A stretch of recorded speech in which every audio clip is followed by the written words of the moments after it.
तारसा खुर्द येथील छाया दिलीप चांदेकर यांची कन्या स्नेहाचा मंगल परिणय सोहळा गोंडपिंपरी तालुक्यातीलच फुलोराहेटी येथील महेंद्र रामटेके सोबत दिनांक 27 रोजी कन्याका सभागृहात थाटामाटात पार पडला।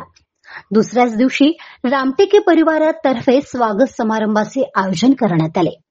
वधूकडील मंडळी आनंदात स्वागत समारंभाला जात असतानाच अचानक वाहनाचा अपघात झाला।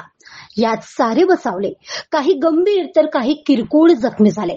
मात्र काळाने झेप घातली ती नववधू स्नेहाच्या आईवर। अपघातात आईचा जागीच मृत्यू झाला, तर अन्य 7 जण जखमी झाल्याची घटना दिनांक 28 रोजी विठ्ठलवाडा भंगाराम तळोदी मार्गावर घडली। मुलीच्या हातावरची हळद आनंदी क्षणाची साक्ष देत होती। सर्व काही आनंदात सुरू असतानाच अपघाताची वार्ता कळाली। सारं होत्याचं नव्हतं झालं। सारा परिवार आकांतात आक्रोश हंबरडा फोडीत शोकांतात नाहून निघाला। बघता क्षणी आईचाच मृत्यू। सारे शोकांतात गहिवरू लागले। अशा या दुर्दैवी घटनेने सगळे गाव हळहळू लागले। या घटनेने संपूर्ण परिसर शोकाकूळ झाला। घटनेतील मृत आईचे नाव छाया दिलीप चांदेकर, वय 50, राहणार तारसा खुर्द असे आहे।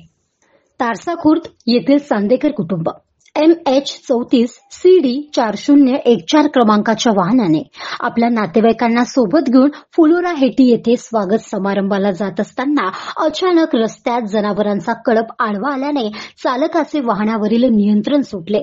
त्यामुळे भरधाव वेगात असलेले वाहन रस्त्यावर 3दा गिरक्या घेत रस्त्यालगत असलेल्या शेतात जाऊन कोसळले। यात छाया चांदेकर या 50 वर्ष महिलेचा जागीच मृत्यू झाला, तर 7 जण जखमी झाले।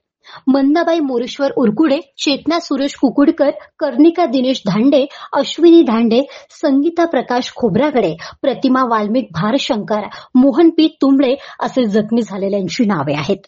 जखमींवर चंद्रपूर येथील सामान्य रुग्णालयात उपचार सुरू आहेत।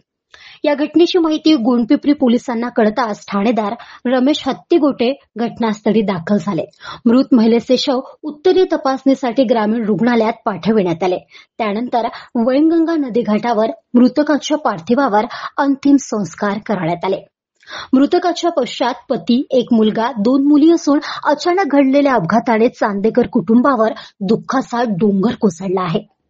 याबाबतचा पुढील तपास ठाणेदार रमेश हत्तीगोटे यांच्या मार्गदर्शनात गोंडपिंपरी पोलीस करीत असून गाडीचा चालक व मालक निलेश नेवारे गुन्ह्याची कबुली देत पोलिसांच्या स्वाधीन झाल्याचे वृत्त आहे।